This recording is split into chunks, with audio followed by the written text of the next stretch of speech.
Mycelium wallet.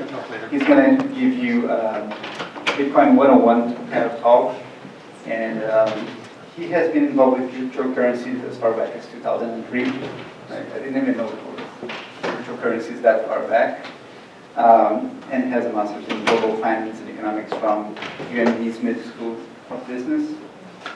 And he's a very clever guy. I met him in Chicago, and Cryptolina knows a lot of stuff, technical stuff, even if you're interested in knowing the workings of the protocol and everything. I strongly suggest you to go and talk to him. He will later be on the other room with his Mycelium entropy device, and enjoy the talk. Let's welcome Rassah. Thank you.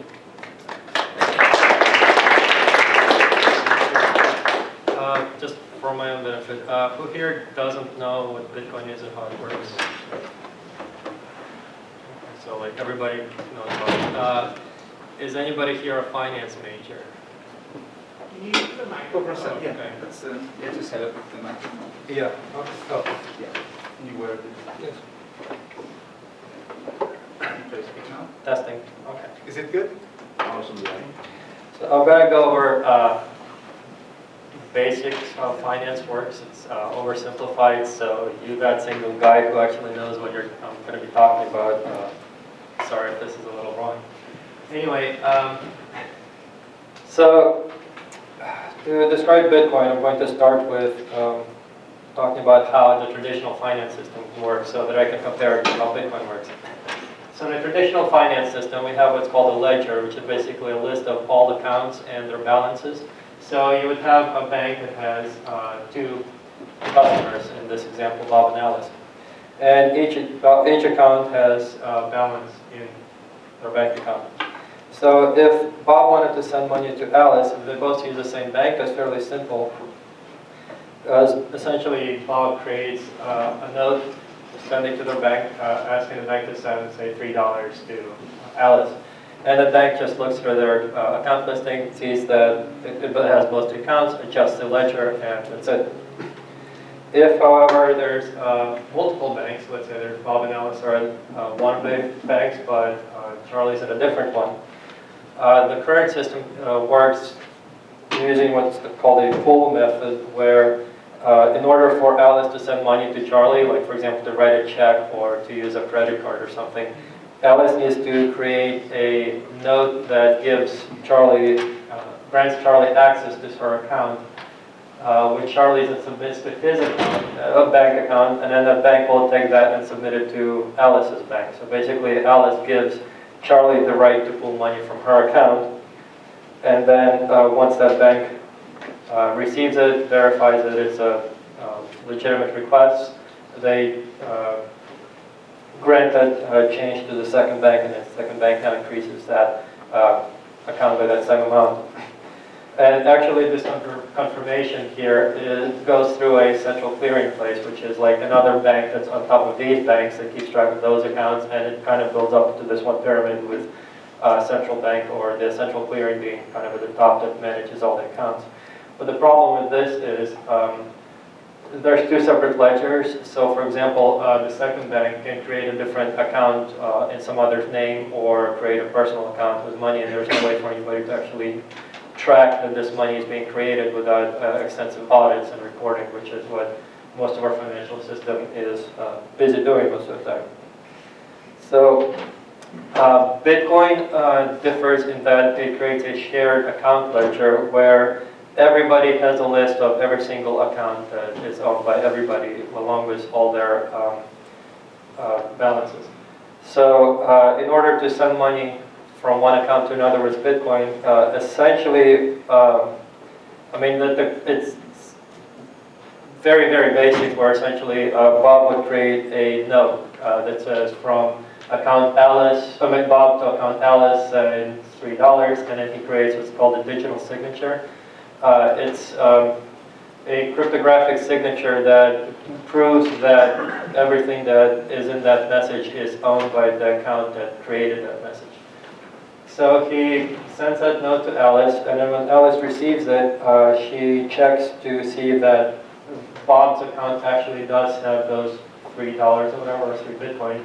And if it does, then Bob adjusts the balance on her sheet to increase her account by 3, subtracts Bob's account by 5, and Bob does the same thing.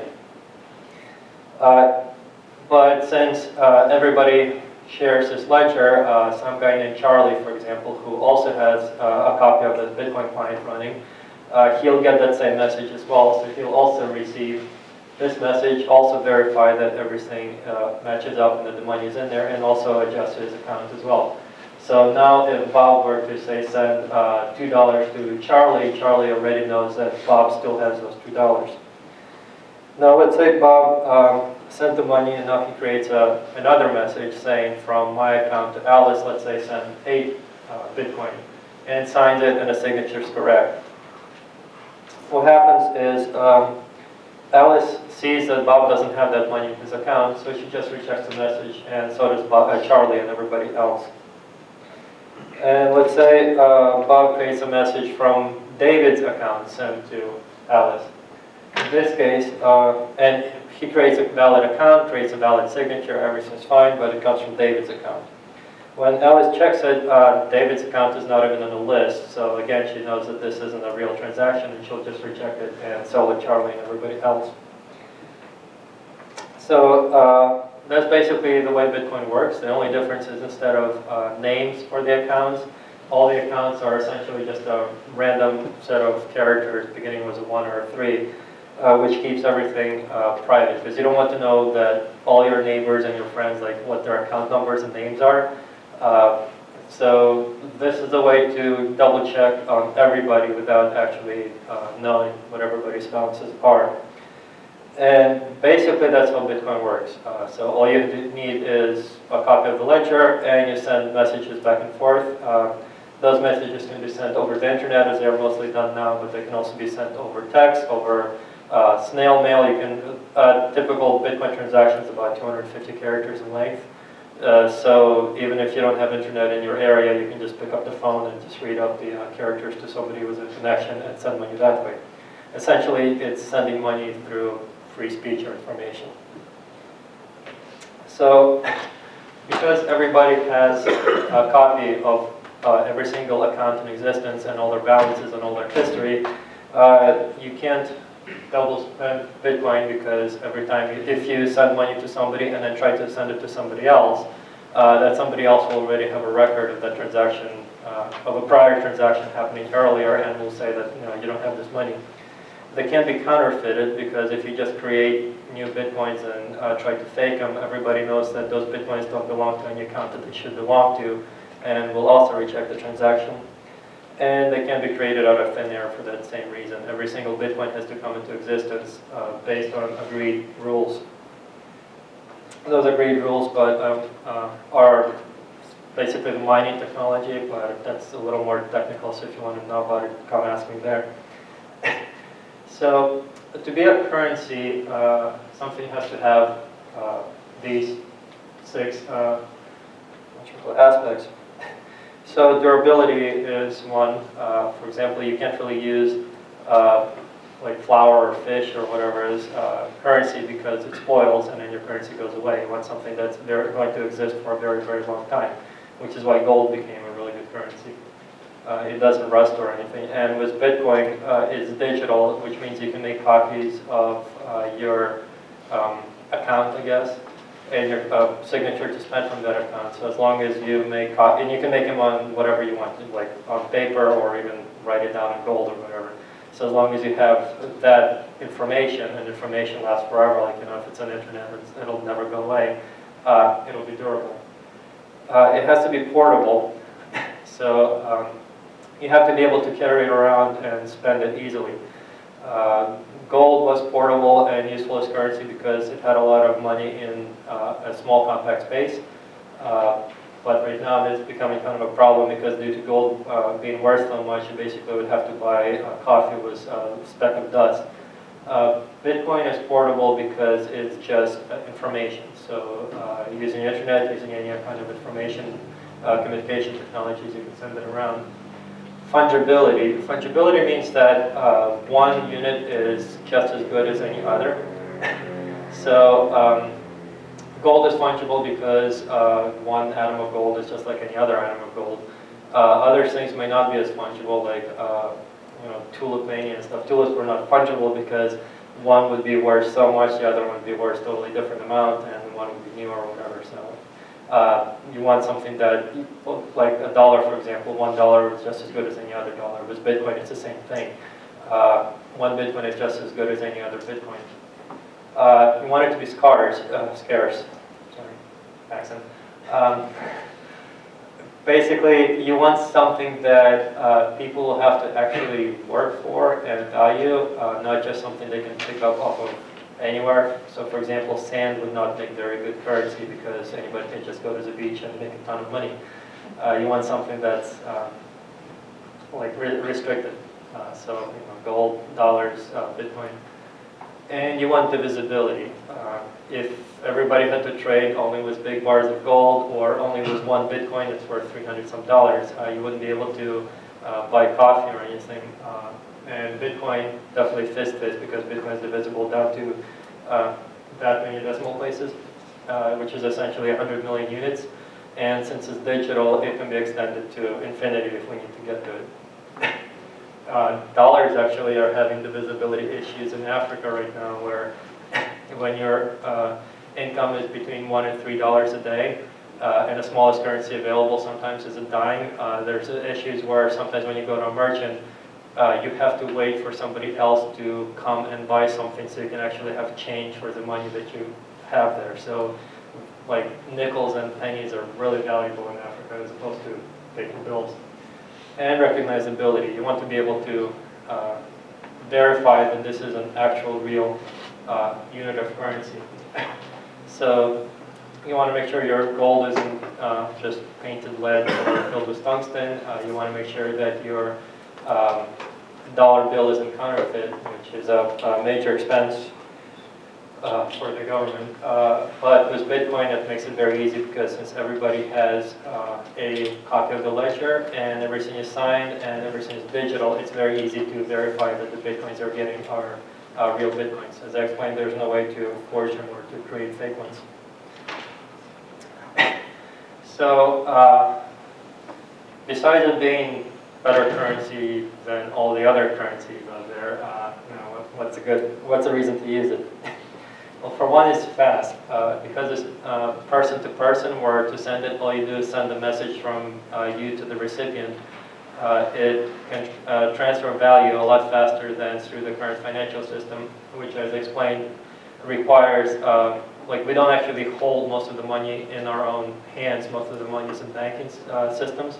So to send money using our current financial system, it requires the banks to send messages to each other and reconcile.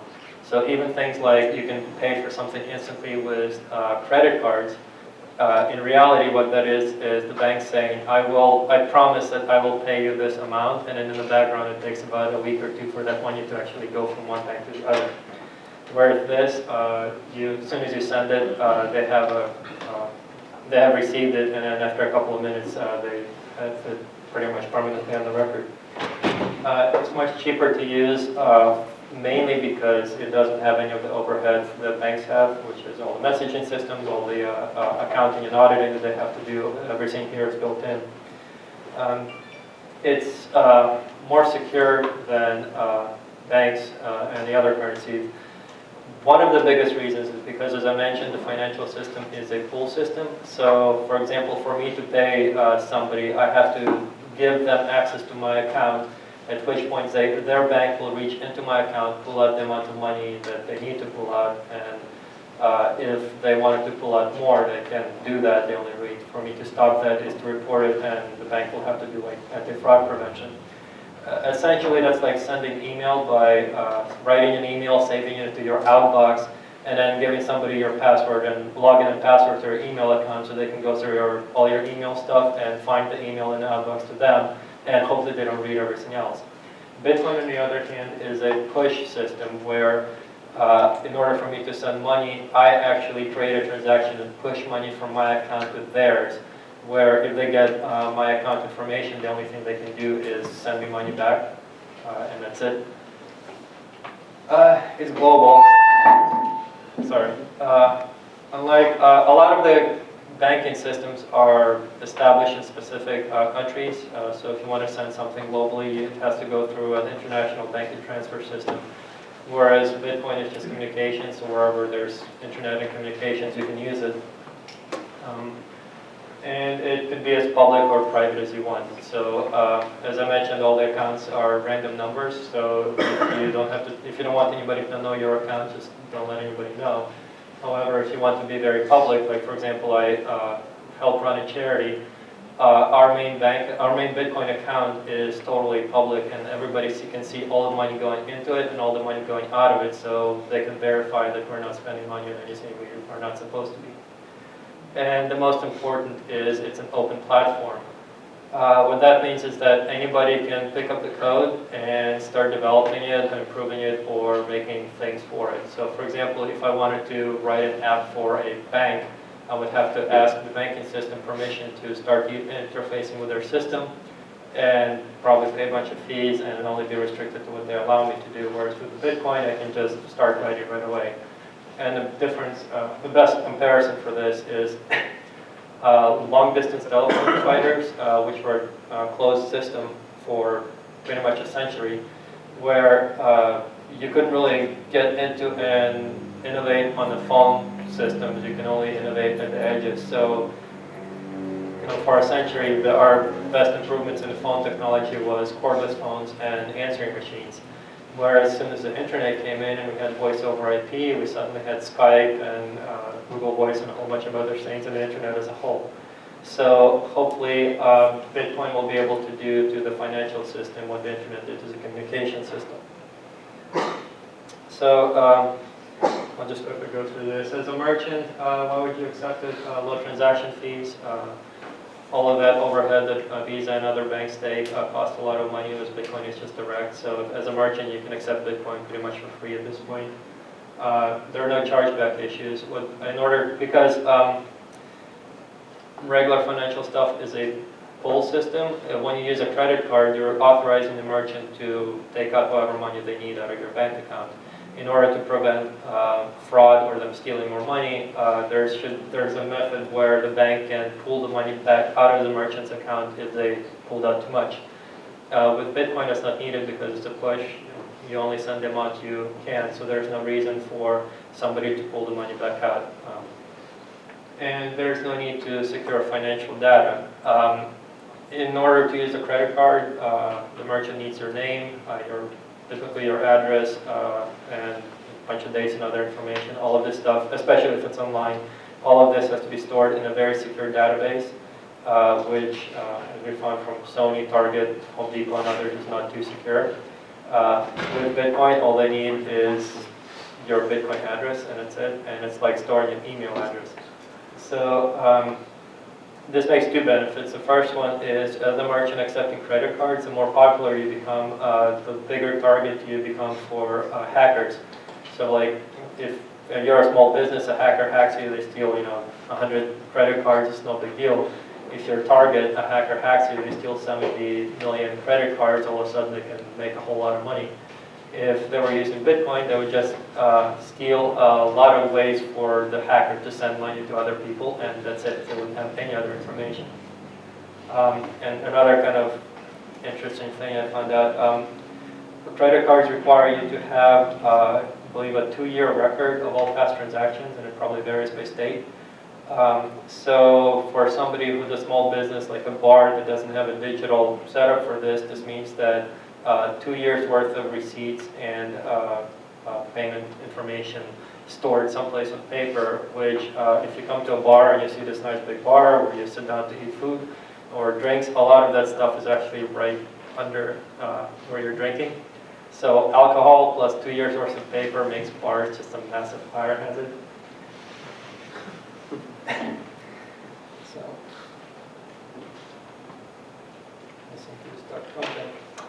as a customer, this is the first one is probably the biggest one. To open an account, you install an app. That's it. So you don't need to go to a bank, you don't need to do background checks, you don't need to fill out a bunch of forms, you don't need to prove that you're actually going to be worth it as a bank.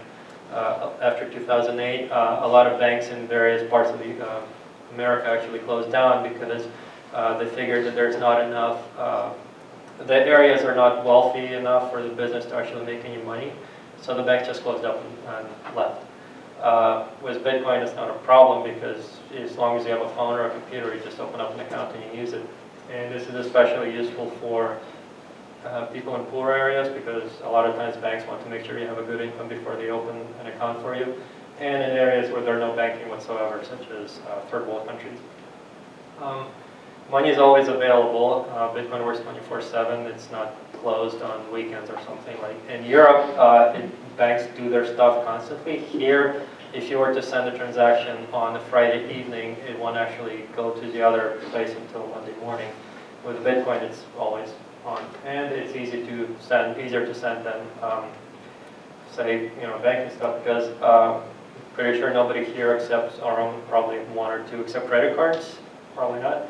But with Bitcoin, whip out your phone, show a QR code, phone-to-phone direct, you're done. And there are no restrictions on how you use it. So if you want to take more than $10,000 across the border,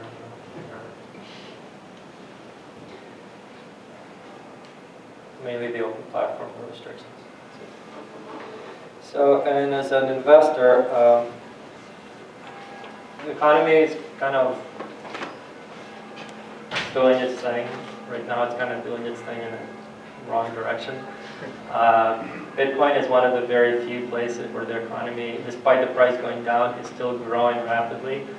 There's more and more venture capital investment. There's companies opening up almost every week at this point, and there's a lot of people being hired for it. So it's one of the few sectors that is still very rapidly expanding and very rapidly hiring new people. And the currency itself is also deflationary since there's a fixed amount of units, like there's a fixed amount of gold on the planet. It's projected in the long run to continue to increase as long as it gets used.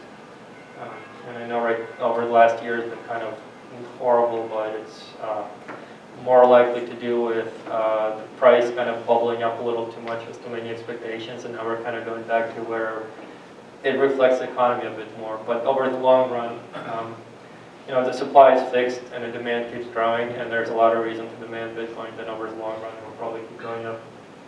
But the main reason, the bottom one, Bitcoin developers, a lot of them don't care about the price.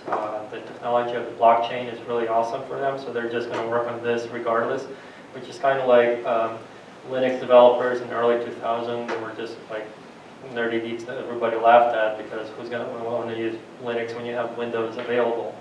And they just didn't care. They kept plugging away, and now Linux is in majority of devices out there, from phones to routers to servers to everything.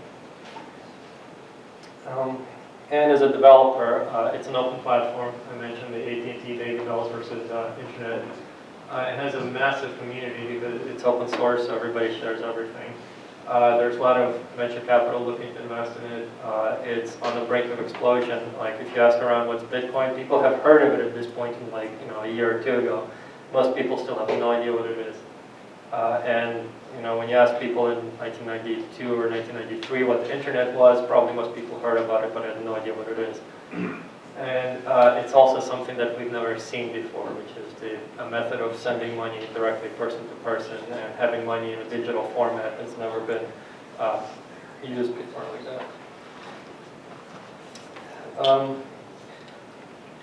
And besides the money, like you can use Bitcoin as a currency, which is just, as I mentioned, a record of who owns how much in what account. Essentially, Bitcoin is not so much currency as a decentralized record of who owns what, a decentralized asset ledger. The reason that's important is because whenever you send that message saying, send from this account to that account so much money, you can include a message along with that transaction. And that message can be, for example, you can create a document, create a hash of it, which is a signature showing that the document exists in that form. Create a tiny transaction that embeds that hash, and from then on, you will have absolute proof that that document existed in that format on that specific time, and that you were the owner. As long as you own the account, you can prove that you own it. So the old method was you print it out, you stick it in an envelope, you mail it to yourself, there's a post stamp on it, or you go to a notary and the notary signs off saying that you actually have this document. With this, you pay a couple of cents, send the transaction, you have permanent proof that it's there. So you can do this for copyright, you can do this for legal documents, you can even do this like if you say recorded something that may be presented in court later in the video, you can create a hash of that video and embed it to prove that this video was in this form, was not modified, and that you actually own it. You can use it as an asset registry. So as I mentioned, Bitcoin is divided to 100 million units. As a company, I can buy one Bitcoin, split it up to 100 million units, and create a record of every single unit as a index it, and say one of these units is going to be a stock for my company, and then just sell it directly. So normally when you buy stock, a broker buys a stock, then you call the broker and say, hey, I want to own this stock, and the broker keeps the stock, but they write that you own it. And as Patrick Byrne pointed out, a lot of times what happens is for every stock that exists in the brokerage, there could be up to 4 different people who claim to own it. But even to go through that system, aside from that, that means you have to pay millions to go through an IPO, you have to pay brokers, there's brokerage fees, there's a whole bunch of SEC rules, there has to be a lot of auditing to make sure that there's no funny business with the stocks. With this, you just sell these things directly, and then as long as you have a Bitcoin account, you can own a stock. There's nothing to track. The company issuing stock doesn't have to care who has it. As long as you have the Bitcoin on your phone or your computer, you have the stock.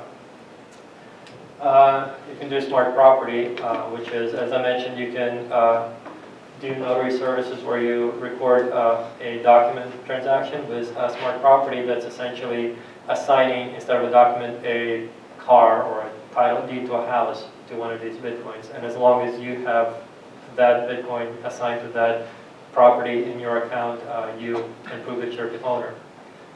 And programmable money.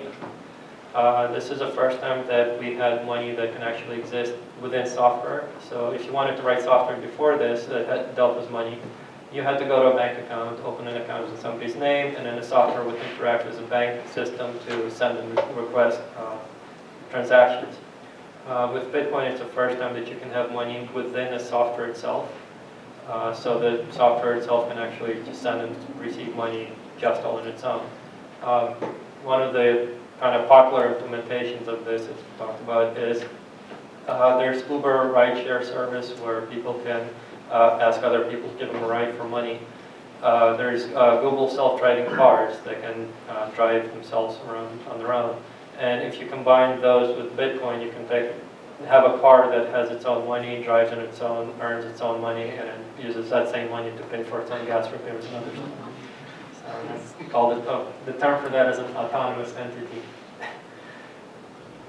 And if you want to open a Bitcoin account, if you want to start with it, just open an exchange account. Run in US, the best options are Coinbase or Circle. To open a merchant account, you can use Coinbase or BitPay. A merchant account is basically like a Visa processor. With Bitcoin, it's they create an account for you. Every time you receive a Bitcoin payment, you convert it to dollars and deposit it to your account. And at this point, it's a free service. So instead of paying 2.7% to Visa, you can accept Bitcoin for free, and it will take you maybe half an hour to set up. Or you can offer to sell goods or service online for Bitcoin as well. Since to receive payment, all you need is a Bitcoin address. You might be at Etsy and just add Bitcoin support, just copy-paste a string of text saying pay to this address, and that's it. Or you can trade with somebody directly. There's a couple of services out there that let you meet people in person and swap cash for Bitcoin, like Local Bitcoin or Local Trader.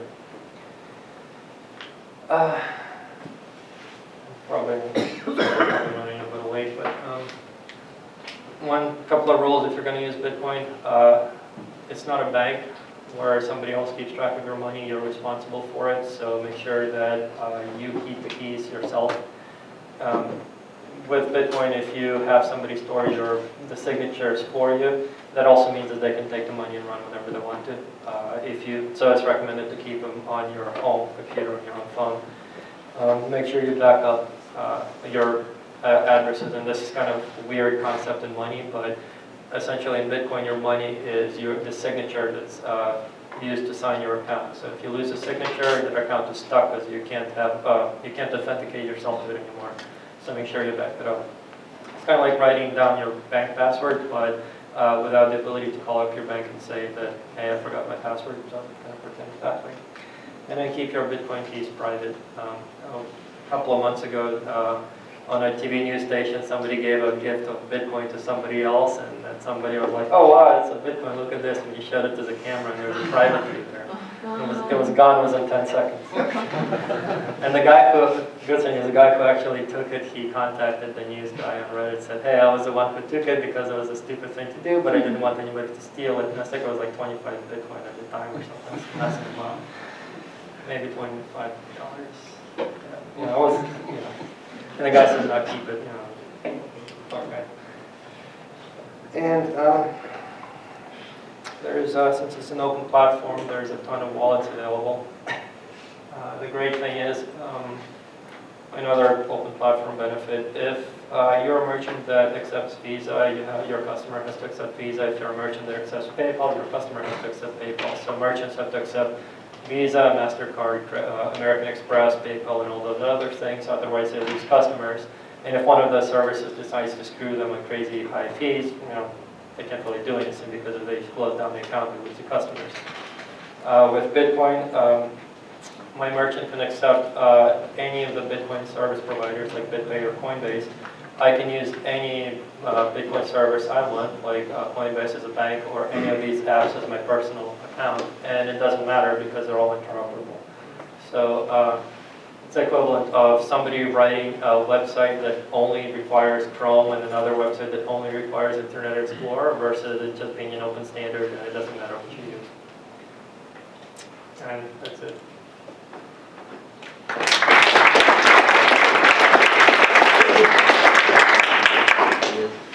Thank you, Rassah. Do you have any questions for him? And if you have any detailed questions, I will be in that room most of the day. So, yeah. Thanks for the presentation. So what's your opinions on desktop, mobile versus web wallets? Mobile is, it depends in all cases. Desktop is typically less secure than mobile. Linux may be excluded, mainly because, excuse me,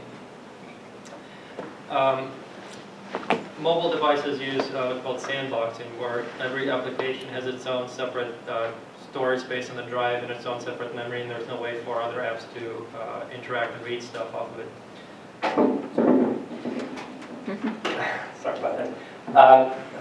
Whereas on, say, a Windows machine, the sandboxing is not as developed, so you can have malware that will scan memory for private keys or the signature information for Bitcoin accounts and steal your Bitcoins, and it's a lot less of a possibility on mobile devices.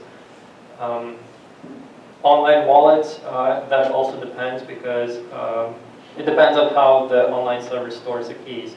For example, Coinbase and Circle and some others, they work like a bank where they do the security of Bitcoin for you, so they have the keys. You trust them, typically they need regulation or insurance, but they can get hacked and lose the coins, or they can just close down and leave with it. Some other web wallets, like for example blockchain.info, they are essentially when you go to blockchain.info, it downloads the wallet code to your local browser, and all your private keys are right within your computer in your browser as opposed to their service. So all they do is store that app and store your information for you, but the keys are actually secured in your computer. So it kind of depends. So one last thing. So does the mobile wallets store the chain block on your phone, or? No. With Bitcoin, that whole ledger, you don't actually need to have a copy of it. You just need to have a trusted source of it. So on the computer, when we first started out, everybody had a copy of the ledger, which right now is like 20 gigs in size. if you want to use it on the phone, you can. The phone basically just connects to a whole bunch of ledgers and verifies them against themselves to make sure, against each other to make sure that they are not lying about balances. So as I mentioned, even if you don't have an internet, you call somebody up who has a ledger and give them transaction information, and they can send it through. So you can go the full route, or 20 megs installed, and that's it. Okay, let's thank Rassah again.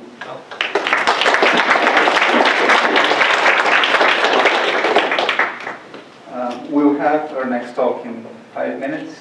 I'd just like to take the opportunity to thank all the members of the group that have worked hard to have this happen. And special thanks to Warren that has worked as hard as myself in this project, and also Luciana.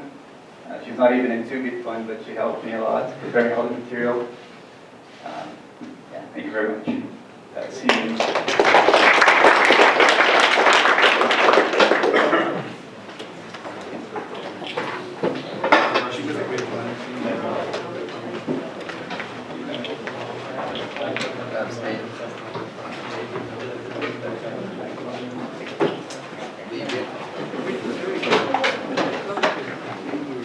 We're going to have time. 20 minutes now. Lunch break is forward. 20 minutes.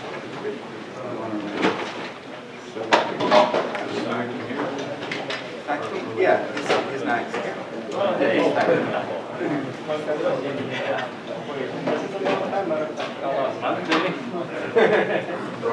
Brian? Derek. Nice to meet you. I'll just quickly talk a little bit more about myself and then Bitcoin and stuff. No, I was asked to do this morning intro. Gotcha. That makes sense. And I'm not going to talk that much about that.